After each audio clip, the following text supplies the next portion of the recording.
அனைவருக்கும் வணக்கம். நாம் இந்தியன் எக்கனாமியில் எக்கனாமிக் ரிஃபார்ம்ஸ் இன் இந்தியா அப்படிங்கிற நம்ம சாப்டர் பார்த்துட்ருக்கோம்.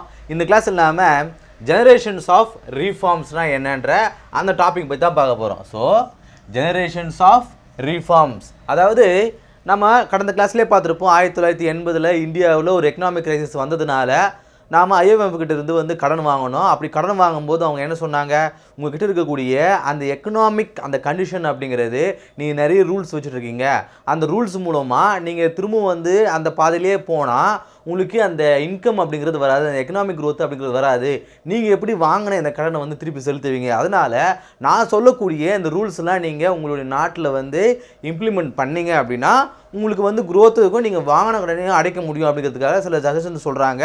சஜஷன் அப்படிங்கிறது தாண்டியும் சில கண்டிஷன்ஸ் கொடுக்குறாங்க. அதன் காரணமாக 1990 இந்த எல்பிஜி அப்படிங்கிற அந்த விஷயத்தை கொண்டு வராங்க. லிபரலைசேஷன், ப்ரைவேடைசேஷன், குளோபலைசேஷன்னா என்னன்றது நம்ம லாஸ்ட் டேஸே பார்த்துருப்போம் இல்லையா.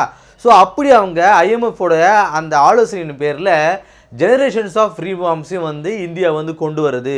ஒவ்வொரு தலைமுறையாக இந்த ரீஃபார்ம்ஸை எப்படி அவங்க கொண்டு வந்தாங்க அப்படிங்கிறதான் நம்ம பார்க்க போகிறோம். மொத்தம் 3 விதமான ஜெனரேஷன்ஸ் இருக்குன்னு சொல்கிறாங்க. பாருங்கள், first generation, second generation and third generation, மொத்தம் 3 ஜெனரேஷன்ஸ் ஆஃப் ரீஃபார்ம்ஸ் இருக்குது. இந்த ஃபோர்த் அப்படிங்கிறது நான் அஃபிஷியல். நான் அஃபிஷியல்னா என்ன, கவர்மெண்ட் சொல்லாமல் அது ஒரு இன்டெரக்டாக பண்ணக்கூடிய ரீஃபார்ம்ஸ் அப்படின்னு சொல்லலாம். பாருங்கள், IMF international monetary fund and அட்வைஸின் பேரில் 1990 ஸ்டார்ட் பண்ணுறாங்க.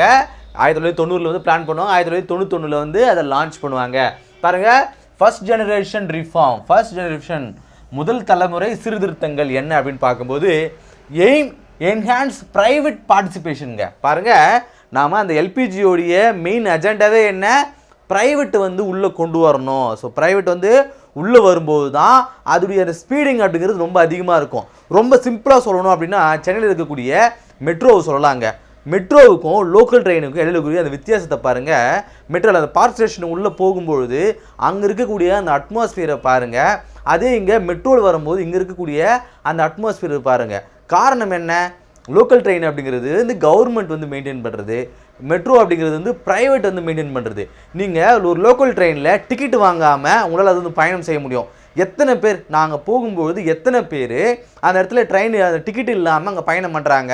யார் வேணாலும் அங்கே அந்த ட்ரெயினில் ஏற முடியும். ஸோ அதுக்கு எப்பயாவது டிடிஆர் செக் பண்ணால் தான் உண்டு, இல்லைனா அது ஈஸியாக நம்மளால் பயணம் பண்ணி போயிட முடியும். இப்போ நானே அங்கே போகிறேன்னா என்னை எத்தனை வாட்டி டிடிஆர் செக் பண்ணியிருக்காரு. நான் சின்ன வயசுலேருந்து அடிக்கடி நான் சென்னைக்கு போகிற வழக்கம், சரி எங்கள் பக்கத்தில் இருக்குது அப்படிங்கிறதுனால. இருந்தாலும் என்னை எத்தனை முறை டிடிஆர் செக் பண்ணியிருக்காங்க அப்படின்னா ரொம்ப சொற்பம் தான், விரல் விட்டு எண்ணக்கூடிய அளவுக்கு தான் டிடிஆர் செக் பண்ணியிருக்காங்க.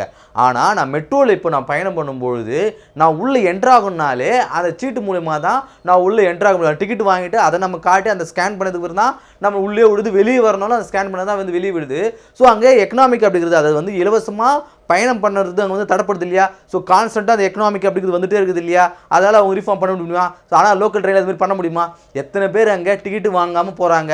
ஸோ கவர்மெண்ட்டால் அது எஃபிஷியண்ட்டாக மெயின்டைன் பண்ண முடியாது. ஏன் கவர்மெண்ட்டால் அது ஈஸியாக மெயின்டைன் பண்ண முடியாது அப்படின்னா, ஒரு அரசியல் கட்சிகளுடைய தலையீடு அது ரொம்ப அதிகமாக இருக்கும்.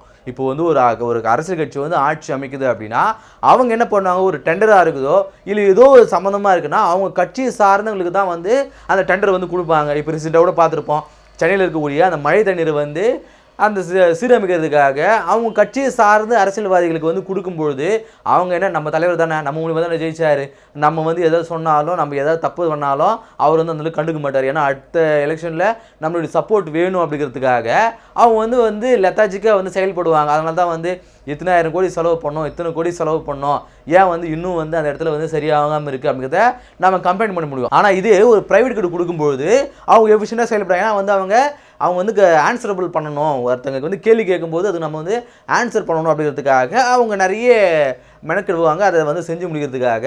ஸோ அதுபோல் நிறைய ப்ரைவேட் உள்ளே கொண்டு வரும்போது அவங்க இன்னுமே சிறப்பாக செயல்படுவாங்க அப்படிங்கிற அந்த ரீசன்ஸுக்காக இவங்க கொண்டு வராங்க. நீங்கள் பாருங்கள், 1950 இந்தியா ரிப்பப்ளிகன் கண்ட்ரியாக மாறி இருந்தாலும் அந்த எக்கனாமிக் க்ரோத் அப்படிங்கிறது அந்த அளவுக்கு இருந்திருக்காது. ஆனால் கடந்த ஒரு 3 டிகேட்டில் 1990 அந்த எல்பிஜி அப்படிங்கிற அந்த கான்செப்ட் இந்தியாவுக்குள்ளே வந்ததுக்கு பிறகு எவ்வளோ ஒரு டிராஸ்டிக்கான ஒரு க்ரோத் நம்ம இந்தியாவில் பார்க்க முடியுது. எவ்வளோ ரீஃபார்ம்ஸு பாருங்கள். நம்ம அப்பா அம்மாலாம் இந்த அளவுக்கு வளர்ச்சி இந்தியாவில் பார்த்துருப்பாங்களா, பார்த்துருக்க மாட்டாங்க.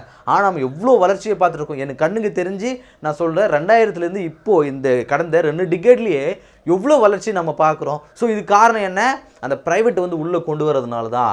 நிறைய பேர் சொல்லுவாங்க அந்த ப்ரைவேட் வந்து உள்ளே கொண்டு வரதுனால அரசுடைய அந்த அதிகாரம் அப்படிங்கிறது ரொம்ப குறையும். நம்ம லாஸ்ட் கிளாஸே பார்த்துருப்போம் இல்லையா?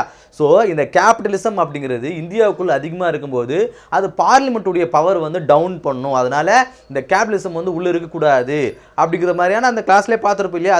அதில் ஒரு மைனஸ் தான். இப்போ நம்ம இந்தியாவில் இருக்கக்கூடிய பணக்காரங்கள் சொல்கிறது தான் வந்து அரசியல் கட்சிக்கு கேட்குறாங்க. ஸோ அவங்க தான் வந்து அவங்க தேர்தலுக்கான அந்த நிதிகளை வந்து கொடுக்குறாங்க. அதனால் அவங்க சொல்கிறதுக்கு அவங்க அடிப்படைகிறாங்க அப்படிங்கிற அந்த சைடு எஃபெக்ட்ஸும் வந்து இருக்குது இல்லையா? ஸோ மேலை நாடுகளில் அங்கே வந்து கேபிட்டலிசம் தான் வந்து மெயினாக இருக்குது. அதனால தான் அந்த கண்ட்ரிக்கெலாம் எக்கனாமிக்கில் ரொம்ப வந்து ஹையராக இருக்குது. நாம் அதை நோக்கி போகணும், நாமும் அவங்களுக்கு வந்து காம்படிஷனாக வரோம்னா அதை கொண்டு வராங்க. அதனால தான் இந்த க்ரோத் வந்து இருக்குது அப்படிங்கிறதுனால பாருங்கள், ஃபஸ்ட்டு ஜென்ரேஷன் 1991 வந்து லான்ச் பண்ணுறாங்க. இவங்களுடைய எய்ம் என்ன? ப்ரைவேட் பார்ட்டிசிபேஷன் வந்து இன்க்ரீஸ் பண்ணணும். அதுக்காக நிறைய ரீஃபார்ம்ஸ் வந்து கொண்டு வராங்க. அதாவது ப்ரொமோஷன் ஆஃப் ப்ரைவேட் செக்டர் வந்து ப்ரொமோட் பண்ணுறாங்க. நீங்கள் நிறைய வந்து ப்ரைவேட் வந்து கம்பெனி ஸ்டார்ட் பண்ணுங்கன்னு சொல்கிறாங்க. பாருங்கள், பப்ளிக் செக்டார் ரிஃபார்ம்ஸ்னால் என்ன? கவர்மெண்ட்டுடைய நிறைய நிறுவனங்களை தனியார் படுத்துகிறாங்க. நான் லாஸ்ட் லேஸே பார்த்து தான் நிறைய ஷேர்ஸ் வந்து ப்ரைவேட் கொடுக்குறாங்க. நீங்கள் பாருங்கள், எஸ்பிஐ இருக்குது இல்லையா? State Bank of India. SBI அப்படிங்கிறது கவர்மெண்ட்டுடைய பப்ளிக் செக்டர் அது. ஆனால் இதோடைய ஷேர்ஸை நீங்கள் ஸ்டாக் மார்க்கெட்டில் வாங்க முடியும். நான்லாம் வாங்கியிருக்கேன். ஐயோ, இது வந்து சொல்லக்கூடாது, நான் என்ன ஷேர் வாங்குறது அது வந்து சட்டப்படி தப்பு. ஆனால் இது வந்து உங்களுக்காக சொல்கிறேன், எஸ்பிஐயோட ஷேர் வந்து வாங்க முடியும். ஏன்னா இந்த ஷேர் வந்து யாருமே வந்து ப்ரொமோட் பண்ணக்கூடாது. நான் இந்த ஷேர் வாங்கியிருக்கேன், நீங்களும் அதை வாங்கிக்கிங்க அப்படின்னு ஷேர் பண்ணக்கூடாது. அது சட்டப்படி தப்பு. அதுக்கான ஸ்பெஷலிஸ்ட் இருப்பாங்க, அவங்க தான் வந்து அதை சொல்லணும், நான்லாம் வந்து சொல்லக்கூடாது. ஸோ எஸ்பிஐயோட ஷேர் நீங்கள் ஸ்டாக் மார்க்கெட்டில் போகும்போது ஸ்டேட் பேங்க் ஆஃப் இந்தியாவுடைய ஷேர்ஸ் உங்களால் வாங்க முடியும். அது பப்ளிக் செக்டார் தானே, ஏன் அதோடைய ஷேர்ஸ் நம்மளால் வாங்க முடியும் அப்படின்னா பாருங்கள், அதுதான் இந்த பப்ளிக் செக்டார் வந்து ரீஃபார்ம்ஸ் கொண்டு வராங்க. நிறைய டிஸ்இன்வெஸ்ட்மெண்ட்டு பண்ணுறாங்க. பப்ளிக் செக்டார் வந்து தனியார் மயப்படுத்தும் போது அது கொஞ்சம் கொஞ்சமாக பண்ணும்போது அவங்களுக்கு நிறைய இன்கம் வரும் இல்லை, அதில் வந்து இன்வெஸ்ட்மெண்ட் அதிகமாக வரும் இல்லையா? அவங்க நிறைய ரீஃபார்ம்ஸ் கொண்டு வராங்க இல்லையா? பாருங்கள், இந்தியாவிலேயே அதிகப்படியான பிரான்ச்சஸ் கொண்டது அது ஸ்டேட் பேங்க் ஆஃப் இந்தியா தான். எதனால அவங்களால நிறைய பிரான்ச்சஸ் கொண்டு வர முடியுது?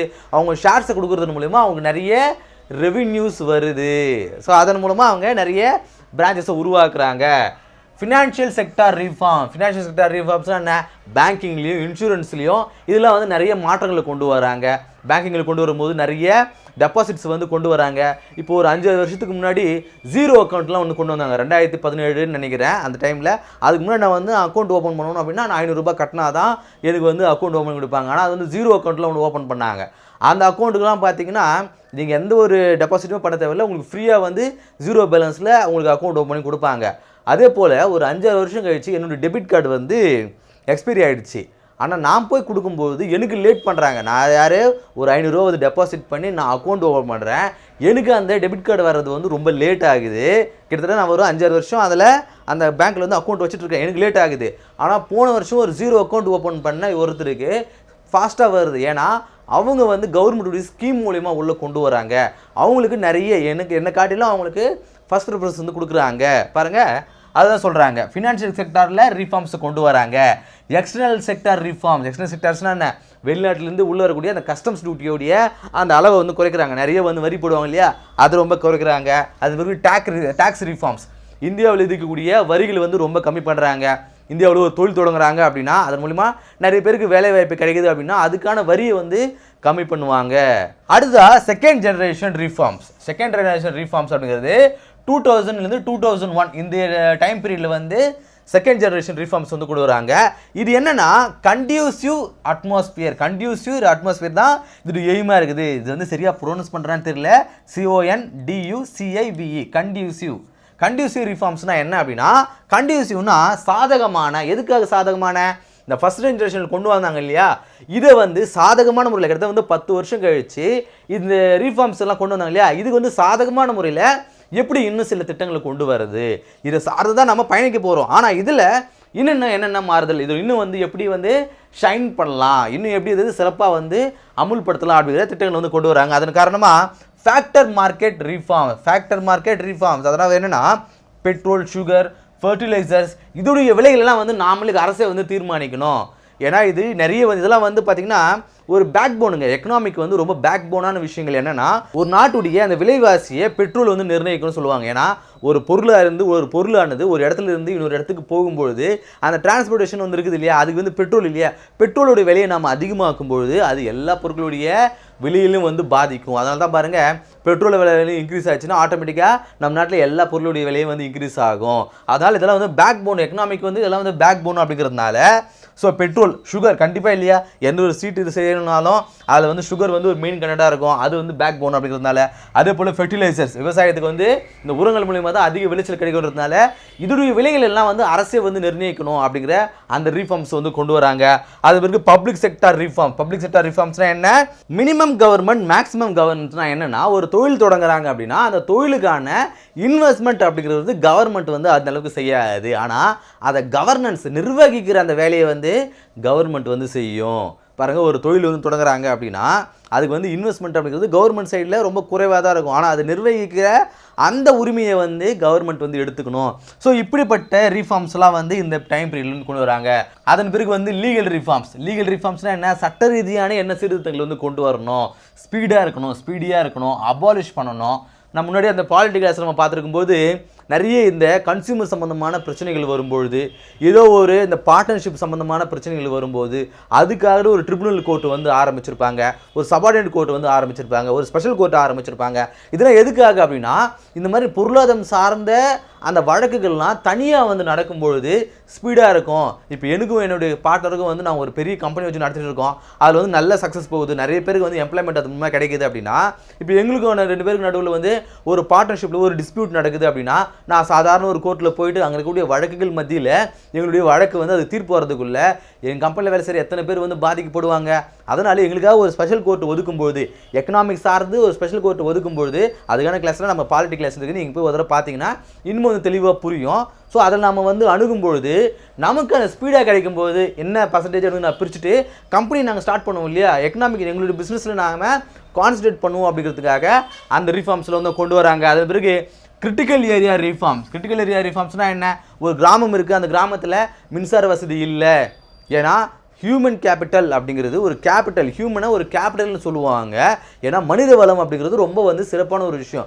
இந்தியாவுடைய பலமே வந்து மனித வளம் தான். ஏன்னா நிறைய மக்கள் இருக்கிறதுனால நம்மளால் வந்து ப்ரொடக்ஷன் அதிகமாக கொடுக்க முடியும். ஸோ ப்ரொடக்ஷன் அதிகமாக கொடுக்கணும் அப்படின்னா நமக்கு கல்வி அறிவு ரொம்ப முக்கியம்.